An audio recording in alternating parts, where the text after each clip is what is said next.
नमस्कार, मैं महिमा शर्मा। स्वागत है आपका पहुना डॉट इन में।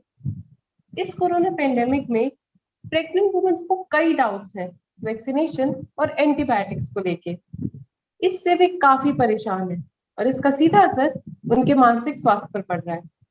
ऐसे में अफवाहों से कैसे दूर रहें और कैसे खुद को स्वस्थ रखें, इस बारे में बताने के लिए आज हमारे साथ मौजूद है gynaecologist doctor Shilpa Pawar. Hello doctor, स्वागत है आपका पहुना डॉट इन में। थैंक यू माही। जाहिर सी बात है कि अब कोरोना वायरस की सेकेंड वेव आ चुकी है, जो कि पहले से काफी डेंजरस है। और ऐसी स्थिति में जो कि संक्रमण का खतरा भी काफी है और कॉम्प्लिकेशंस भी बढ़ गए हैं। तो जाहिर सी बात है कि गर्भवती महिलाएं और उनके परिजन काफी चिंतित है कि ऐसी सिचुएशन में हम अपना कैसे बचाव करें।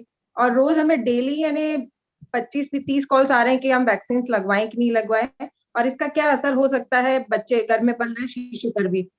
तो आप फिर हम प्रोसीड करते हैं आगे। जी, तो सबसे पहले आप ये बताइए, गर्भावस्था के दौरान गर्भवती महिलाओं को क्या सावधानी बरतनी चाहिए? सबसे इम्पोर्टेंट चीज है कि आप मास्क पहने, सोशल डिस्टेंसिंग का पालन करें, और बिल्कुल भी बिना वजह के आप घर से बाहर नहीं निकले। कोशिश करें कि आप घर पर ही मौजूद रहें, हैंड हाइजीन मेंटेन करें, और सोशल डिस्टेंसिंग के जो भी नियम है वो सब फॉलो करें। आप गर्भ जैसे प्रेगनेंसी है, ये 3 भागों में विभाजित की गई है। एक पहली तिमाही होती है, मतलब शुरू के 3 महीने। दूसरी तिमाही होती है सेकेंड, फोर्थ, फिफ्थ, 6 मंथ। और तीसरी तिमाही होती है ना लास्ट ट्राइमेस्टर। तो इस दौरान आप टेली कंसल्टेशन द्वारा अपने गायनेकोलॉजिस्ट से संपर्क में रहिए। जितना जरूरी हो सके आप अननेसेसरी हॉस्पिटल ना जाएं। आप टेलीफोन द्वारा ही अपनी परिस्थिति के बारे में डॉक्टर को बताते जाएं, और टेली कंसल्ट द्वारा ही आप डॉक्टर से सलाह लेते रहें। पर कुछ जरूरी सोनोग्राफी रहती है, कुछ जरूरी टेस्ट रहते हैं ऐसी स्थिति में, और तीसरी तिमाही में आपको हॉस्पिटल जाने की जरूरत पड़ती ही है। तो कोशिश करें कि ऐसे हॉस्पिटल ना जाए जहाँ पे कोरोना वाले पेशेंट्स एडमिट होते हैं, क्योंकि संक्रमण का खतरा इसमें बढ़ जाता है। प्रायर डॉक्टर से आप एक दिन पहले अपॉइंटमेंट लें ताकि आप भीड़ भाड़ से बच सके। और वहां जाकर भी आप मास्क पहने, हो सके तो अपना फुल स्लीव्स के कपड़े और अपना हेड कवर भी करके जाएं। अपना एक छोटा सैनिटाइजर और पानी की बोतल लेके जाएं। अपॉइंटमेंट लेने से आप भीड़ से बच सकते हैं। जैसे कि आपने बताया कि आपको वैक्सीनेशन के लिए डेली कॉल आते हैं। अभी सबसे बड़ी चिंता की बात यही है गर्भवती महिलाओं के लिए, तो क्या उनको वैक्सीन लगवानी चाहिए?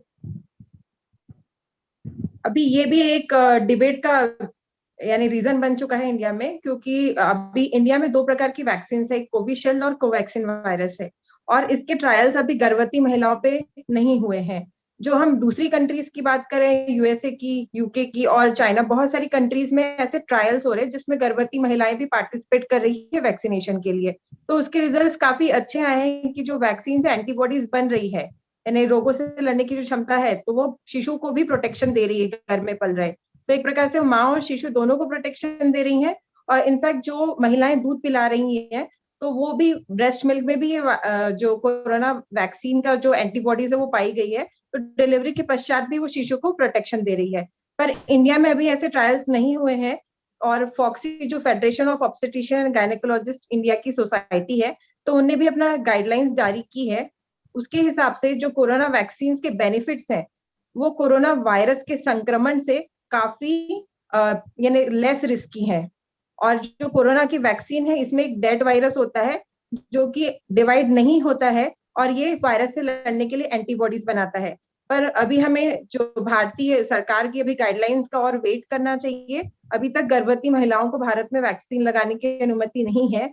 पर अभी हाल ही में 2 दिन पहले एक अच्छा स्टेटमेंट आया है government of India, ministry of health से, कि जो लैक्टेटिंग मदर्स यानी जो बच्चों को स्तनपान करा रही हैं, वो सारी महिलाएं अब निश्चिंत होकर वैक्सीन लगवा सकती हैं। तो आम जनता से भी अपील है कि वैक्सीन से किसी भी प्रकार का कोई खतरा नहीं है। ये आपके कोरोना संक्रमण की दर को कम करती हैं। और अगर वैक्सीन लगवाने के बाद आपको कोरोना संक्रमण हो भी जाए, तो इससे होने वाले कॉम्प्लिकेशंस को, हॉस्पिटल एडमिशंस को ये बहुत हद तक कम करती हैं। तो आप सुरक्षित तरीके से वैक्सीन के दोनों डोजेस लगवा सकते हैं। अगर कोरोना होता है तो उस दौरान गायनिक से इलाज के लिए संपर्क करना चाहिए या एमडी से इलाज कराना चाहिए? देखिए, जो प्रेगनेंसी है ये एक टीम अप्रोच है। प्रेगनेंसी में अगर किसी महिला को बीपी की शिकायत हो जाए या किसी को शुगर डायबिटीज की परेशानी हो जाए, थायराइड की, तो हम एक टीम मैनेजमेंट करते हैं जिसमें हम फिजिशियन को भी इन्वॉल्व करते हैं, गायनेकोलॉजिस्ट भी। ठीक उसी प्रकार से कोरोना अगर संक्रमण हो जाता है किसी गर्भवती महिलाओं को, तो सबसे पहले टेली कंसल्ट द्वारा अपने गायनेकोलॉजिस्ट को इन्फॉर्म करें कि उन्हें सिम्टम्स आ रहे हैं, उनका कोरोना का रिपोर्ट पॉजिटिव आया है या उनके किसी फैमिली मेंबर को भी कोविड हुआ है, और साइमल्टेनियसली वो फिजिशियन से भी गाइडेंस ले, क्योंकि लंग्स इन्फेक्शन का जो है तो ये टीम द्वारा मैनेज किया जाता है। जो लंग्स इन्फेक्शन है, सीपी का क्या वैल्यू है या किस हद का, किस दर का इन्फेक्शन है, तो ये जो पार्ट है ये फिजिशियन या चेस्ट फिजिशियन जो है हमारे एमडी मेडिसिन, ये लोग ट्रीट करते हैं। और साथ में गर्भवती महिलाओं के शिशु का मतलब उस स्टेज पे उनको कौन सी मेडिसिन सेफ रहेगी, क्योंकि कोरोना वायरस में भी कुछ मेडिसिन है जैसे आइवरमेक्टिन, डॉक्सीसाइक्लिन, एंटीवायरल ड्रग्स, ये सब प्रेगनेंसी में सेफ नहीं है, जो गर्भ में पल रहे शिशु को नुकसान भी पहुंचा सकती है। तो आपको अगर कोरोना संक्रमण है तो ऐसी स्थिति हम बिल्कुल भी सेल्फ मेडिकेशन नहीं करें, आप डॉक्टर की सलाह पर ही आगे बढ़ें। जैसे कि आपने बताया, गर्भावस्था को 3 तिमाहियों में बांटा गया है। इन तीनों में से किस सेमेस्टर में कोरोना होना अधिक घातक हो सकता है? देखिए, जो प्रेगनेंसी है ये एक ऐसी स्टेट है कि इस दौरान शरीर की जो इम्यूनिटी है, मतलब रोगों से लड़ने की जो हमारी पावर है, वो ऑलरेडी कम हो जाती है। तो रिस्क सारे ट्राइमेस्टर में बराबर का है, पर जो तीसरी तिमाही है, इस दौरान प्रेगनेंसी में भी ब्लड के कुछ चेंजेस भी होते हैं, यानी ब्लड क्लॉट होने की टेंडेंसी अधिक हो जाती है, संक्रमण का खतरा भी अधिक होता है। तो डेफिनेटली ज्यादा रिस्क जो है वो तीसरी तिमाही में है। पर आप किसी भी तिमाही में अपने आप को मतलब अंडर एस्टिमेट नहीं करें। अगर आपके घर में किसी को भी कोविड पॉजिटिव है, या अगर आपको सर्दी खांसी या बुखार आ रहा है, और आप अगर किसी ऐसे व्यक्ति के संपर्क में आई है जिसको हाल ही में 7 दिनों के अंदर जिसका कोरोना रिपोर्ट पॉजिटिव आया है, तो आप तुरंत बिना देरी किए हुए ही अपना टेस्ट करवा लें और अपने डॉक्टर से टेलीफोन द्वारा उनसे संपर्क कर ले। अगर कोरोना होता है तो इससे बच्चे पर क्या असर हो सकता है? कई नवजात शिशु को भी कोरोना हो रहा है, तो ये इसका कारण क्या है? क्या उनकी माँ के संक्रमित होने के कारण बच्चों को भी कोरोना हो सकता है?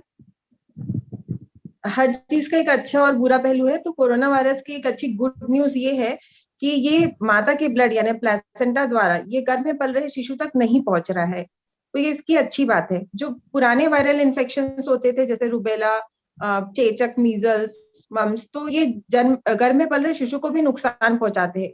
उनको जन्मजात विकृति यानी जन्मजात अंधापन, विकलांगता होने का रिस्क रहता था।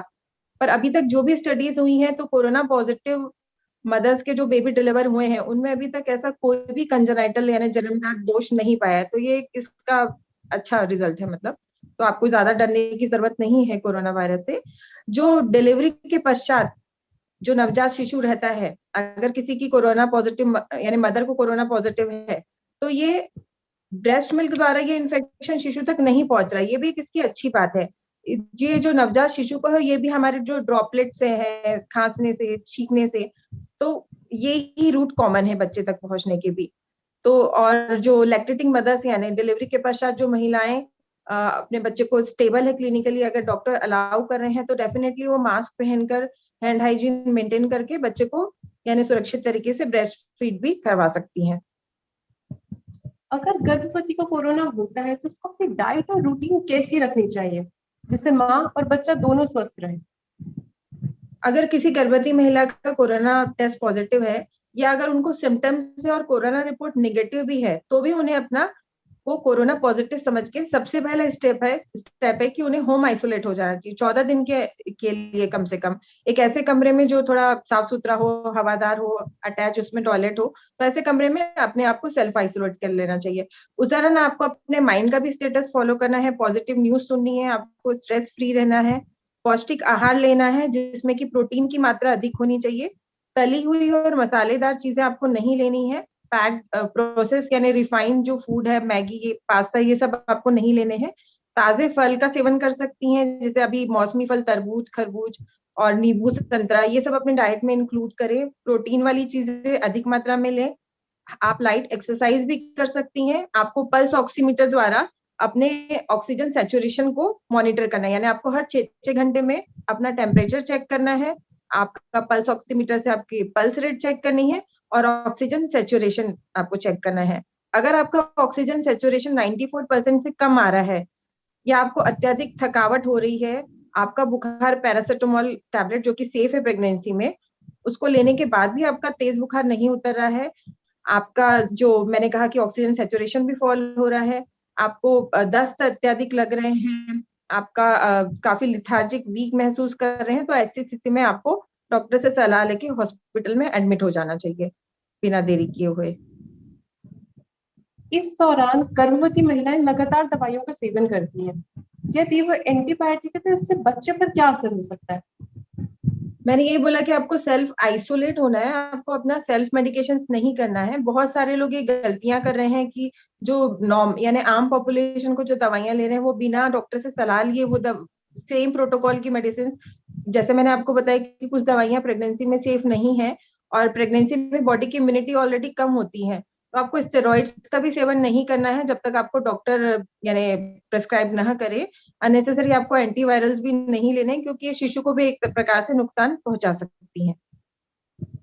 गर्भवती को कोरोना ना हो इसके लिए उनको क्या सावधानी रखनी चाहिए और क्या ऐसी चीजें खानी चाहिए जिससे उनका इम्यूनिटी बढ़े? जैसे मैंने आपको बताया है कि विटामिन सी, प्रोटीन वाली चीजें अधिक लेनी है खाने में। आप जिंक, अगर सप्लीमेंट्स नहीं है तो आप दवाइयों के द्वारा आप विटामिन सी और जिंक ले सकती हैं।